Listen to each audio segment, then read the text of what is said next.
हमारे साथ है राजस्थान की उप मुख्यमंत्री दिया कुमारी। दिया कुमारी जी, पहले तो आपको बधाई हो, आपने बजट पेश किया। अब क्या फोकस रहा और इस बजट से क्या विजन? देखिए, फोकस जैसा मैं बार बार कह रही हूँ कि हम लोगों का फोकस ये है कि राजस्थान को विकसित राजस्थान बनाना है 2047 में। उस रोड मैप के साथ हम आगे बढ़ें, हर सेक्टर को अभी से हम मजबूती प्रदान करें, योजनाएं ऐसी बनाएं जो धरातल पर एक्चुअली पहुंचती हैं, लास्ट पर्सन को मिलती हैं, वो पूरा फोकस्ड हुआ है। तो स्ट्रेंथनिंग, कंसोलिडेशन, मजबूत बनाना राजस्थान को, इंफ्रास्ट्रक्चर बहुत ज़रूरी है। आज इंफ्रास्ट्रक्चर अगर अच्छा नहीं होगा तो हमारा कोई भी नागरिक कैसे अपने आप वो हो सकता है, आत्मनिर्भर बन सकता है? नहीं बन सकता। वो पहुंच ही नहीं सकता, इस गांव से लेके वहां तक, गांव से लेके सड़क तक पहुंच ही नहीं सकता। तो सड़कें अच्छी होना, बहुत सारे आरयूबीज अनाउंस हुए हैं, एयर कनेक्टिविटी की भी हम लोगों ने बात की है, स्कूल बिल्डिंग्स को और अच्छा बनाया जाए उसकी बात की है, आंगनबाड़ियों की बात की है, हॉस्पिटल्स को और कैसे अच्छा बना सकते हैं, फैसिलिटीज़ चाहे हमारे पूरे चाहे पंचायत तक हमारी जितनी भी CHCs हैं, PHCs हैं, उनको और वहाँ इंफ्रास्ट्रक्चर और अच्छा हो, फैसिलिटीज़ अच्छी हो, डॉक्टर्स और अच्छे स्किल्ड हों। स्किल डेवलपमेंट पे भी बहुत फोकस किया गया है इस बार। ईज़ ऑफ डूइंग बिजनेस पे भी किया है, क्योंकि जॉब्स तो क्रिएट करने पड़ेंगे हमारे। ये नहीं सोच सकती मैं कि सिर्फ सरकार ही नौकरी देगा, सरकार तो है ही, लेकिन प्राइवेट सेक्टर से भी बहुत उम्मीद है कि वो लोग भी आराम से आके अपनी इंडस्ट्री लगा सकें। एक हम हमेशा जब बजट पेश करते हैं तो फ्री बीज की काफ़ी उम्मीद होती है, लेकिन इस बजट में आपने जो लॉन्ग टर्म विजन रखा और ख़ास तौर पर आप कह रही हैं कि 4 ट्रिलियन इकोनॉमी की तरफ 2047 तक, एक तो क्या इतना स्टेट का रेवेन्यू इस दिशा के अंदर है कि तब तक ये लक्ष्य पा लेंगे आप?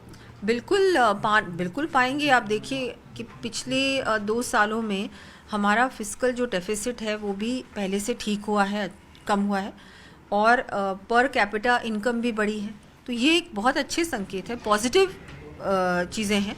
और आगे अभी हम लोग और कोशिश करेंगे कहाँ पर हम लोग हमारा जहाँ पर एक्सेस रेवेन्यू एक्सपेंडिचर हो रहा है उसको, जहाँ पर एक्चुअल में लोगों तक वो चीज़ नहीं पहुँच रही, उसको कैसे हम लोग कम करें, जहाँ पर सचमुच में आवश्यकता है उस चीज़ को, उस बजट को बढ़ाया जाए।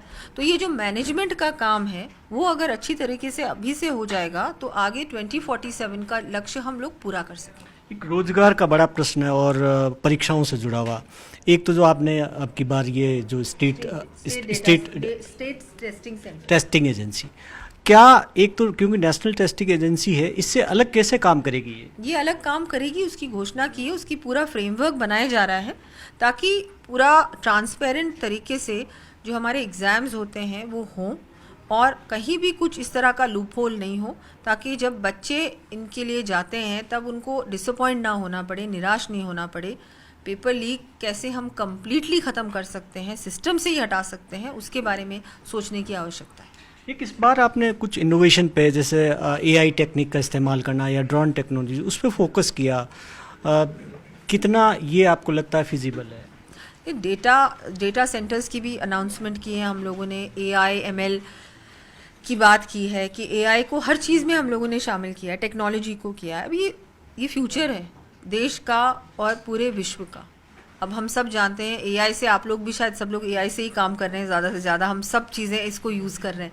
तो इसको कैसे और अच्छा बना सकते हैं, इसको कैसे पॉजिटिवली यूज़ किया जा सकता है, क्योंकि बहुत सारे इसका दुरुपयोग भी बहुत होता है। तो प्रॉपर तरीके से AI का यूज़ हो और हर चीज़ में इसका इस्तेमाल हो, उस पर भी हम लोगों ने। एक आखिरी सवाल, फार्मर्स के लिए सबको उम्मीद रहती है इस बार किसानों को लेकर, क्या किया किसानों को लेकर, और ख़ास तौर पर जो एमनेस्टी स्कीम में जिसमें उनका क्या लोन है, कौन सा लोन माफ़ करेंगे आप? जी हाँ, उसमें बहुत बड़ी घोषणा हुई है कि उनका जो लोन है उसको भी हम लोगों ने बिल्कुल ही ऑलमोस्ट ख़त्म ही कर दिया है। और किसानों को भी, जैसे कि उनका चाहे प्रोसेसिंग की बात करें, चाहे हम बात करें जो डेयरी से जुड़े हुए हैं या पशुपालन से जुड़े किसान हैं, और उनके उत्पादों जो भी उनकी वो होती फसल होती है उसको कैसे और अच्छा बनाया जाए, उसमें भी टेक्नोलॉजी को हम लोगों ने शामिल किया इस बार। Easy loans, interest free loans, ये सब चीज़ें हैं जो बहुत सारी चीज़ें किसानों के लिए भी हमने बड़ी घोषणा की, और इस बार किसानों के लिए भी जो बजट एलोकेट किया पिछली बार से ज़्यादा है।